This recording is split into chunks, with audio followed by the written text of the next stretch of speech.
Hey, sup guys? We are back again with another scam video. Let's just start.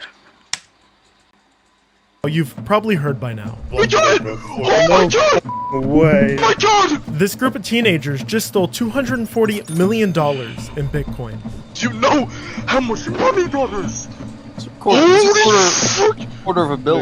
Oh, look. We're done! We're done! What you probably don't know is, a week later, the parents of one of these hackers, Sushil and Radhika Chaitau, were abruptly rammed off the road by a Honda Civic while house hunting. At the same time, a white van pulled out in front of them, trapping them. 6 men then got out and surrounded them, forced them out of their car, beat them, duct taped them, and put them in the back of the van. They wanted to hold them ransom for the crypto millions their son had stolen, because after pulling off the heist, these hackers had gone on an absurd, ostentatious spending spree, and that kind of attention attracts predators. But of course, to understand this story, we have to take a deep dive into the seediest sides of the internet, what's known as the comm. There's a lot of questions here, like why were they even recording this in the first Well, one thing I've realized is when you make money, nobody cares where the money is coming from. So far as you're spending it and everybody's feeling good, I mean, nobody really cares. Until something happens, then, you know, the real issue starts. This is crazy. Let's just start.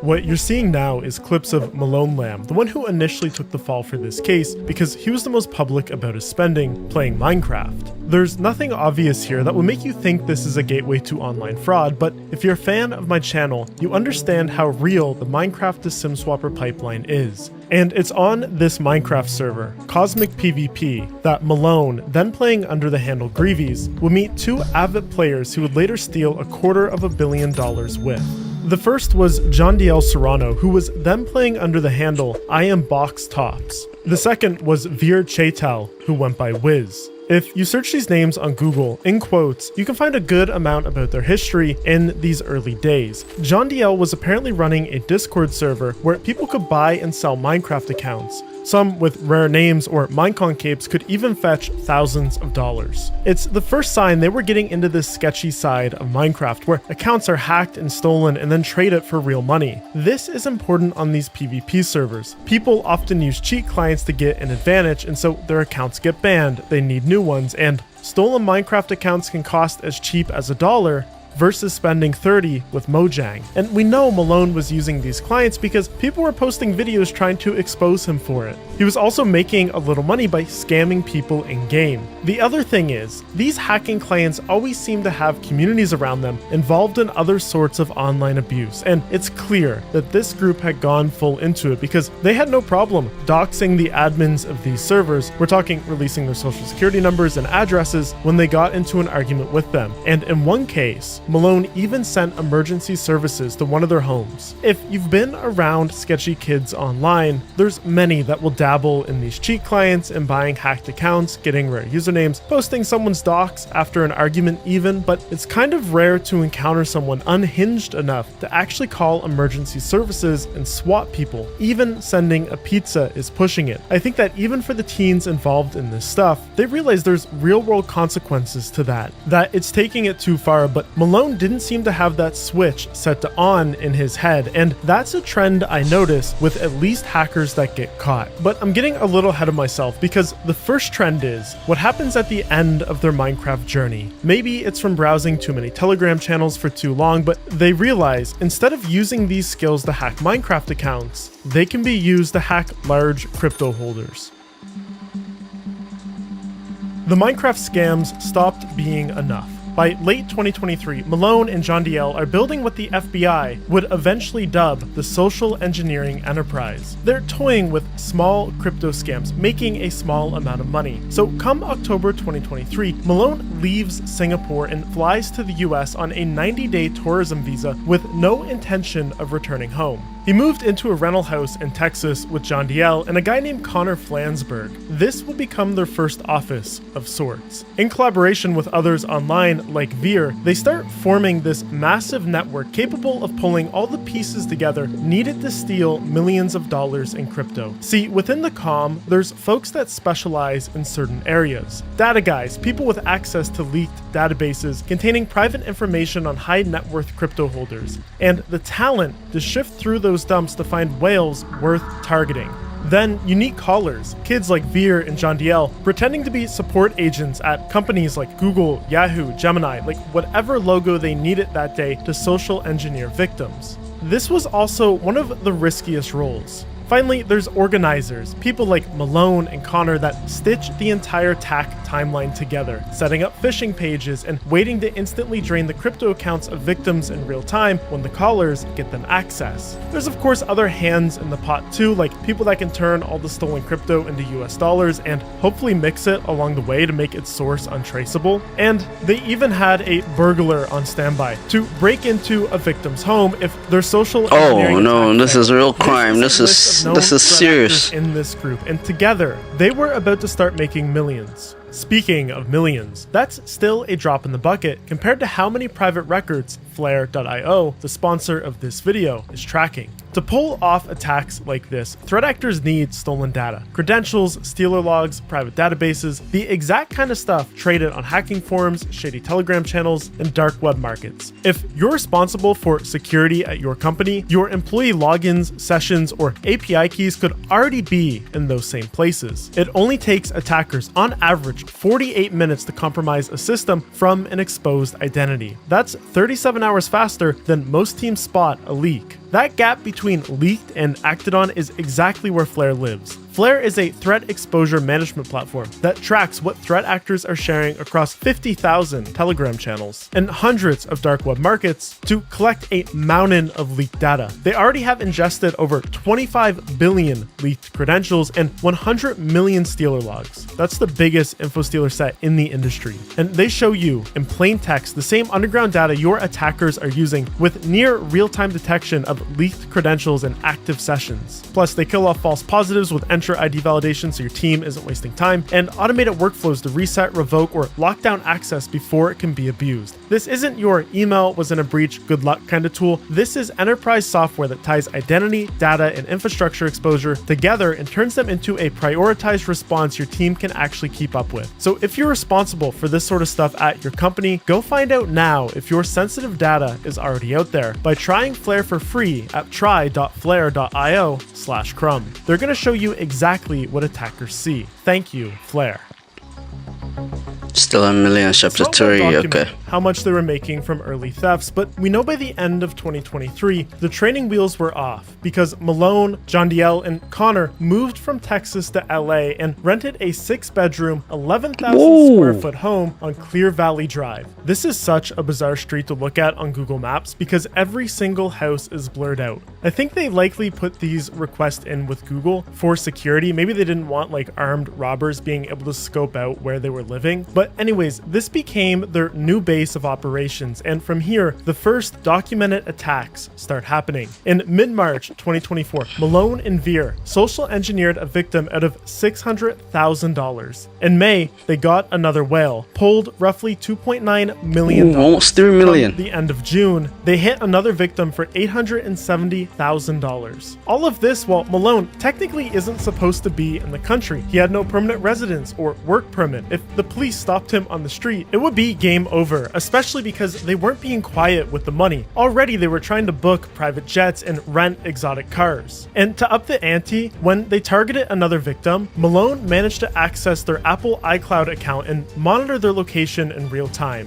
Come July 21st, since they were unable to obtain the money through their normal social engineering scheme, they flew a guy, Marlon Farrow, to New Mexico where the victim's house was located. Outside, Marlon set up a burner phone to live stream to his partners in crime back home. Then he made his way inside. The plan was that if they saw someone enter the house through the live stream, they would give Marlon a heads up. Inside, Marlon managed to find the victim's cryptocurrency hard wallets, and he dipped. They made another $1.7 million.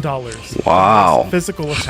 It's not clear what would have happened So we're making a if the lot of victim money. returned home. And it's like, this was almost a pointless amount of trouble because just 3 days later, they hit their biggest victim yet, managed to steal $14 million. Whoosh! They were taking all of this cryptocurrency through a sophisticated social engineering scheme, one that was private to them. Nobody knew yet exactly how it was done from start to finish. But one thing was clear, they were pushing their greed to the point of failure. And that peak would come 1 month later in August, when they'd hit the heist that would finally make them say the words, We're done! We're done! $242 million! but unfortunately for them, there would be a double meaning to this. Wow.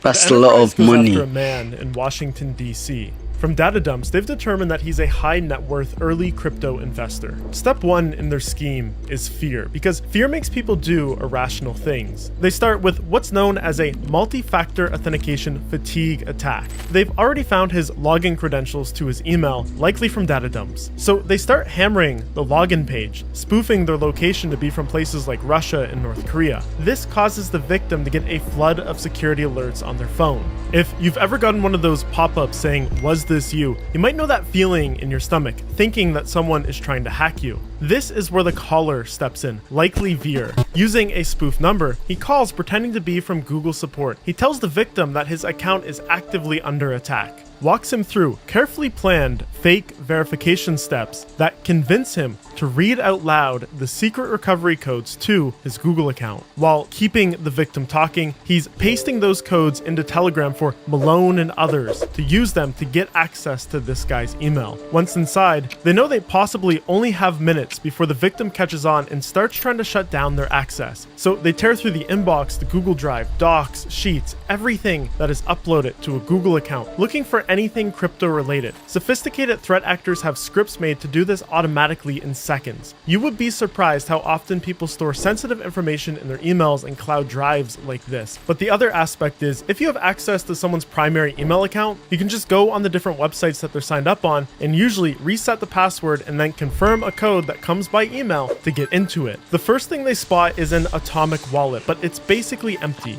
Then they notice that the victim has serious holdings on Gemini, the crypto exchange, not the AI chatbot. But there's time-based two-factor authentication on the account. They can't get in with their email access alone. Behind the scenes on Telegram, they start trying to improvise a plan. They decide to run a second call. This time, John DL pretending to be from Gemini Security. They tell the victim that his crypto accounts might also be compromised and pressure him to move funds to safety and quick. Under that pressure, the victim sends around $3 million to wallets controlled by the social engineering enterprise, believing he's just moving it to a safe, temporary holding wallet owned by Gemini for these situations. With the victim still scared and cooperating, they decide to push it even further. They convince him to install AnyDesk, to quote, share his screen so they can help with the recovery. Except AnyDesk is remote desktop software. It basically gives them root access to his machine like they're sitting in front of it. Once connected, they notice the victim has a Bitcoin Core wallet. They ask him to open it, and they can't believe what pops up on the screen. He has 4,064 Bitcoins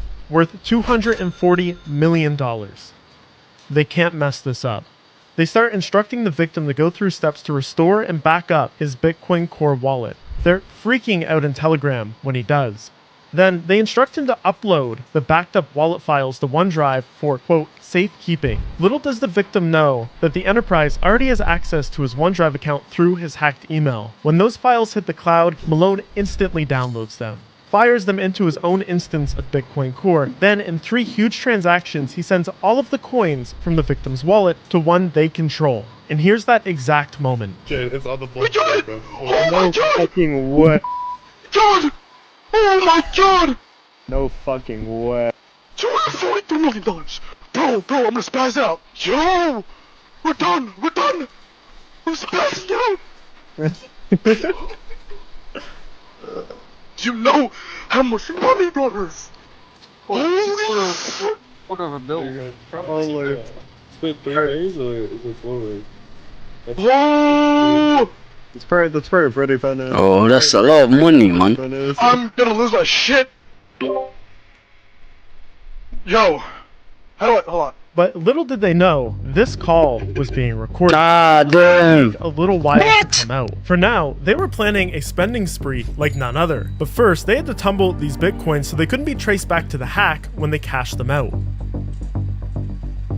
Bitcoin is the most transparent financial system ever created because every transaction is in a public ledger. Companies like Chainalysis have made billions of dollars developing systems to track the flow of coins to cash out points with the end goal of catching bad guys. And it's not like the victim was going to stay silent. Rich people have a lot of money to pay for the best investigators. And the SE Enterprise knew this. So about 17 minutes after the theft, they kick off a crypto mixing technique known as a peel chain, moving huge stacks of Bitcoin from wallet to wallet, and at each hop, peeling off smaller and smaller chunks to fresh addresses. At the same time, they start chain hopping, swapping Bitcoin into other crypto coins like Litecoin, Ethereum, and Monero. Over the next few weeks, the money bounces through around 15 different services and exchanges that lack KYC protocols, creating this tangle of transactions. They hope that it's untraceable. All the while, they're actively planning. Bro, but if you really get somebody who is good at forensics, I think these things can all be traceable. Like, it's so easy to trace nowadays, because I don't know why, man. People are just crazy. Do something and make your own money rather than scamming, because it pays, but then, you know, it doesn't have a lasting freedom when it comes to all these things. So yeah, let's get back to the video. Designer goods in their Discord server because there was no way they were going to do the smart thing and wait to spend this money. The temptation was too strong, especially for Malone. Like the Sim swappers before them, Malone and friends, still in LA, decided to hit the luxury clubs. And all these videos start surfacing online of Malone spending hundreds of thousands of dollars on VIP sections and bottle service. DJs are calling him out by name on the microphone. Who the f is Malone? Hey, yo, Malone, he going real crazy like it's your birthday. One time, to thank them, Malone, they like handed Post DJ Malone. a 6-liter golden bottle of Ace of Spades champagne worth $25,000 to $60,000. Another time, he sent a DJ home with a $2,000 tip and tens of thousands in unopened bottles. He posted this TikTok the next day. His tabs were astronomical. Here's one for $250,000, and that was probably a light night. Another one for $300,000. What? And here's a third for $500,000. There's people on TikTok reporting that they saw him spend up to $2 million in a night at these clubs. Like, I'm talking, it had to have been, just within that 10 minutes that I was there, $100,000 worth of alcohol. And he had been at the club, like, for a while. They were on a generational run, and LA, it wasn't big enough for them. So where else do you go but Miami? Malone chartered a private jet, and they settle in an 8,500 square foot waterfront mansion with 10 bedrooms on the exclusive Hibiscus Island with a monthly rent of $62,000. Whoa, This place was decked out. They had the full 9 yards. That's a lot of money. And they quickly filled. I mean, you play, you have to ball hard too as well. Amount of supercars, multiple Ferraris, Lamborghinis, Porsches, Mercedes, Rolls Royces, a BMW, and this Aventador SVJ with Malone's name on the side. He even tried to get his ex-girlfriend back with one of these, a pink Urus and a Birkin bag, but she responded that she has a boyfriend. Ouch. To compensate, he took a stack of Birkin bags to the club and started giving them away. The next day on TikTok, model Olivia Allen posted this video. Then this video by Sky Bree got posted. A random man at the club. A random man gift somebody almost like a $50,000 worth of bag. Over and he's like, my friend over there. So shitty, so sketchy. Birkin, but he looked pretty young. He comes towards me and he's like, I got this for you. And Malone had all his own clothes to match the part. A Richard Mille watch, designer coats, iced out glasses, rings. The others in his group were not quite as ostentatious as him in terms of getting their name plastered on signs at bars and putting it on the side of a car that you bought with stolen money, but they were still spending it alongside him. But the more they spent, the more attention they got. Of course, it wasn't man. just from girls as they had hoped. There was rival cybercriminals online that saw them spending this wealth on social media, and that gave them an idea. Maybe it was time to take things offline with a kidnapping. During the late afternoon, Sushil and Radhika Chaitau were house hunting in an upscale neighborhood in Danbury, Connecticut. Cruising around in the matte gray Lamborghini Urus Veer had bought for them. He told them he was making money online through crypto trading. As they turned a corner, a white Honda Civic suddenly slammed into the back of the Lambo. At the same time, a white Ram ProMaster van cut them off from the front, boxing them in. There was nowheres to go. 6 masked men dressed in black jumped out. They yanked the Chaitaus out of the Urus and dragged them towards the van. When Sushil resisted, they beat him with a baseball bat and threatened to kill him. Inside the van, they bound both of their arms and legs with duct tape. Radhika was forced to lie face down and told not to look at them. She struggled to breathe and begged them to stop, telling them she had asthma. The attackers wrapped duct tape around Sushil's face and hit him several more times as the van sped away. They wanted to hold them ransom for the crypto millions their son had stolen, but they hadn't gone quietly in their abduction. Several witnesses saw the ambush and immediately called 911, including an off-duty FBI agent who lived in the neighborhood. He started tailing the van in the Honda, stayed on the phone with dispatch, and even managed to get them license plate information. The Danbury police, thanks to this, were quick to pick up the trail. When a patrol officer lit up its emergency lights and tried to pull the van over, the driver took off, swerving through traffic. About a mile later, he lost control, jumped a curb, and crashed. The suspects bailed on foot, leaving the Chaitau's bound and terrified in the back of the van. Within hours, officers found one man hiding under a bridge and 3 more hiding in the nearby woods. Based on information from those arrests, police look on their hair and their faces, the next man. morning at an It looks so Airbnb weird. about half an hour away. Radhika and Sushil had gotten very lucky, but I can only imagine how Veer and the rest of the SE Enterprise was feeling after this news. Like, if they go to a club again, are they going to get abducted? Well, I suppose that's only if the feds didn't get to them first, because the investigation by this point was now well underway. Zach XBT, a scam survivor turned self-proclaimed 2D investigator, was just about to go through airport security when he received a notification. A Bitcoin transfer for $600,000 had just hit a tiny exchange he monitors, an amount 10 times bigger than what normally moves through that exchange. Then, while he's standing at his gate, he got a ping. Another million had just hit. Then another ping, this time for 2 million. At this point, he's tracing the blockchain on his phone as he's shuffling forward in the boarding line, racing against the 30-minute takeoff window where the plane will go dark with no Wi-Fi. By the time the plane lifts off, he's done it. He's traced the money backwards to a single wallet that had been sitting untouched since 2012, holding hundreds of millions in Bitcoin, until today, when someone started dumping it as fast as they could through exchanges with terrible fees and little security protocols. To him, it's obvious a whale wouldn't cash out like this. This, as he's seen time and time again, is what happens after a massive theft.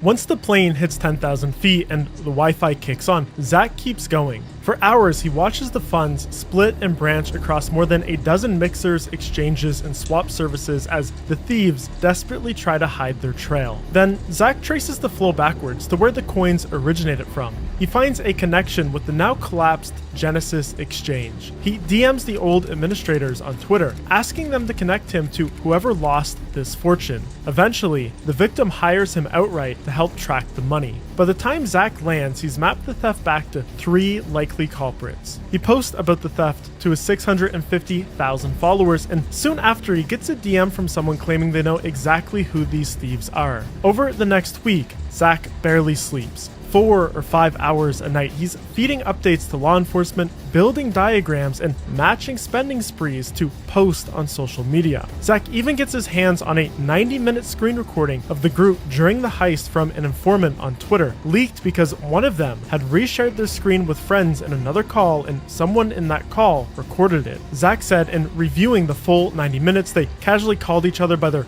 real first names, and at one point, Veer even flashes his Windows desktop, revealing his full name. And we can see that Veer, during the heist, was looking up the Ferrari 812 on YouTube. You can't make this stuff up. There's another tab here, a search for the name, Sam Lesson. When this screenshot got posted by Zach XBT, the internet was pretty sure that this was the person who had likely fallen victim to the attack. It made sense, he's a former VP at Facebook and massive crypto and tech investor. But Sam, with this news breaking, publicly denied being tricked by the group, writing on Twitter, "So to chime in, this isn't me. I have never had my crypto hacked, but I did get shockingly compromised for about 20 minutes through social engineering this summer via Google, and it was very, very scary. Very smart scam. Stay safe out there. So the mystery as to who the victim is lives on, but for the social engineering enterprise, unbeknownst to them, Zach had found their identities, was watching them on Instagram as they were out living it up, collecting evidence, so when the moment was right, the feds would have no doubt about securing a strong conviction.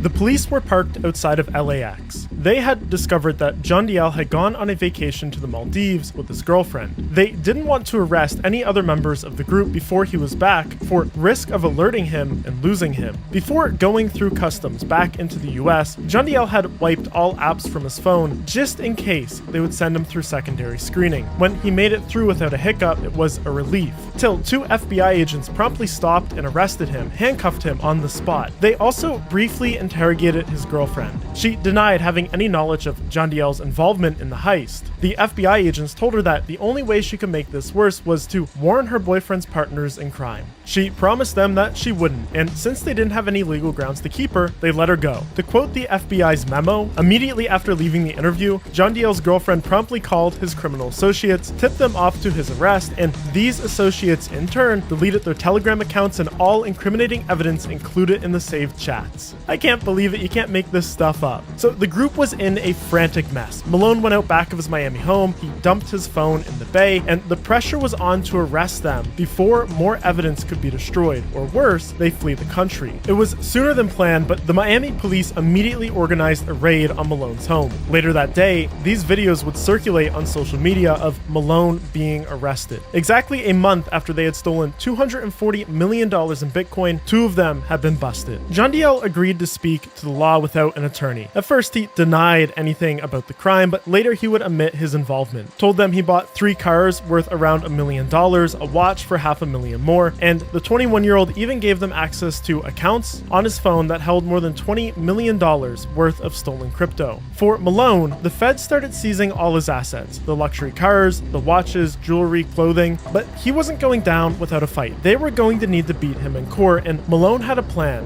one hitched on his co-conspirators who were now on the run.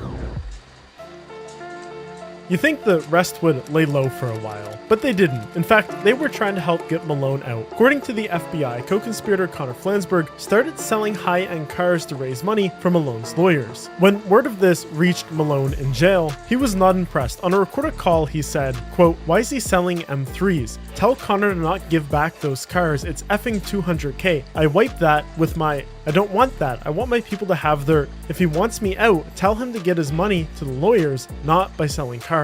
In another call, the FBI caught him leaning hard on someone only identified as co-conspirator 1, quote, "You know I'm taking this for you, right? You know I'm in here and it's not my mistake. You're the only people, y'all have the money. You know how it works. The lawyers care about money. I'm talking about pay the lawyers." I wonder, who could this co-conspirator 1 be? Well, the ones responsible for leaking their identities first were Veer and John Diel, and co-conspirator 2 is listed on the document as having been arrested coming back from the Maldives, so that's gotta be John Diel, leaving Veer likely as co-conspirator 1. And the timeline adds up here because Veer, he was still on the run, kind of. Police didn't catch him. He actually turned himself into the FBI 1 week after Malone had been busted. Talks quickly moved to a plea deal, which Veer took. He was to return all the assets obtained from stolen money and testify against his friends. In the meantime, he was free to make bail. Except Veer would never fulfill his role as a witness in court because even while in talks to make the plea deal, Veer had continued to conduct the same old crypto scams while out on bail. In October of 2025, Veer got involved in a $2 million theft. Again, he acted as a Gemini Exchange support member, convincing a New Jersey crypto investor to provide him with her seed phrase for a cryptocurrency wallet. His cut was $200,000 for being the caller on that attack. Veer promptly booted up his VPN and made a new account on an online casino called Bustabit where he lost all $200,000 in the span of 40 minutes. Unbeknownst to him, during that gambling session, his VPN had dropped connection, exposing his real IP address. When the feds caught this, well, he can't commit crime on bail. He got sent back to prison and his deal was revoked. And in reviewing his chat logs, they found that he was planning to flee to Dubai. It was perfect timing, but for Malone, that means his escape plan wasn't looking too hot. By mid-2025, the party was officially over because in May, a superseding federal indictment dropped, a full-blown racketeering case. The SE Enterprise was being formally charged as a RICO conspiracy that stole more than $263 million in crypto, laundered it through Peel chains and mixers, and backed it up with real-world home break-ins. With this indictment came arrest against many of the lesser-known members of the group. The database hacker, Connor Flansburgh, the burglar, money guys, another caller, all of them listed by name in the RICO indictment. One of the money launderers, Kunal Mehta, has already pleaded guilty to the RICO conspiracy, admitting that he ran a crypto-to-cash service for the group. He also booked their private jets, rented their mansions, and even shipped bulk cash in the mail stuffed inside of Squishmallow toys. He's the 8th defendant to fold to this date. Others are still in active plea talks. Veer is currently sitting in federal custody, facing guidelines that could put him away for 2 decades, and Jandiel is expected to make a plea deal, but there's no public sentencing for him yet, meaning that he's in the same legal limbo as most of the gang, waiting to find out how many years of his young adult life will be spent inside of a federal prison. The kidnapping crew got busted too, the guys who tried to snatch Veer's parents. 5 of the 6 have accepted plea deals in federal court for conspiracy and kidnapping related charges, and the 6th, he's gonna try and take it to trial. And then there's Malone. When we last left him, he was locked up in Virginia, still trying to pull strings from behind bars, including, according to this RICO indictment, having his friends hand-deliver his girlfriend more Hermes Birkin bags while he was still behind bars waiting for trial. Like, you just can't make this What's up. wrong with you, Since then, man? things have only escalated for him legally. Like, this RICO indictment got pinned on him, and he's being charged with RICO conspiracy, conspiracy to commit wire fraud, and conspiracy to launder monetary instruments. On paper, each of those carry up to 20 years, but with the dollar amount involved and the number of victims, he's realistically looking at a sentence that could last most of his lifetime if he loses at trial. His first trial date was originally set for October 2025, but when the feds added these 12 defendants and mountains of new evidence under the RICO indictment, that was postponed. Malone is now being held in the Alexandria jail in Virginia. In November 2025, he was back in court for a status hearing where his lawyers told the judge that the government had served up a new plea offer. The court approved money for a special computer, one not connected to the internet, so Malone could finally review the mountain of discovery. A terabyte of chat logs, blockchain traces, ISP dumps, to try and convince Malone to take this plea deal instead of taking it to trial. Both sides are due back in court in December for an update. As of right now, he hasn't taken the deal. He's still officially not guilty, claiming he wasn't the mastermind while sitting at the center of a RICO case built around his online handles. So what happened to all the money? Zach XBT and law enforcement managed to freeze or seize roughly $79 million worth of stolen crypto before it could be cashed out. Prosecutors say that more than $100 million still hasn't been found. It's either sitting in wallets that no one's tied to a real person yet, or it's gone forever in a blur of gambling websites, mixers, and bad trades. There's 2 aliases on the indictment listed as first and last name unknown because they have not yet been identified. Perhaps they know where the missing $100 million is. The government seized all of the luxury assets. This list is just massive. Most of this will eventually be auctioned off. A portion of the proceeds will go back to victims, and some of it back to funding more investigations and prosecutions. As for the clubs and the planes and the mansions, they're not listed on the indictment, so it seems no one is asking them for the money back. But only time will tell if they manage to recover the rest. And as for the main victim, their identity is still concealed. Yo! We're done! We're done! I'm spazzed out! Alright, bro, and we've come to the end of another video. This wasn't bad, it was interesting. But, I mean, later they were caught, so, I mean, I don't know how good it was. But, hey, yeah, they kept some of the money too, so even if he's able to come out, I mean, he can do something good with his life. But then I pray his lawyers are really good to make him get a very good deal. We've come to the end. Don't forget to like, comment, and subscribe, and also consider sharing this video. Bye.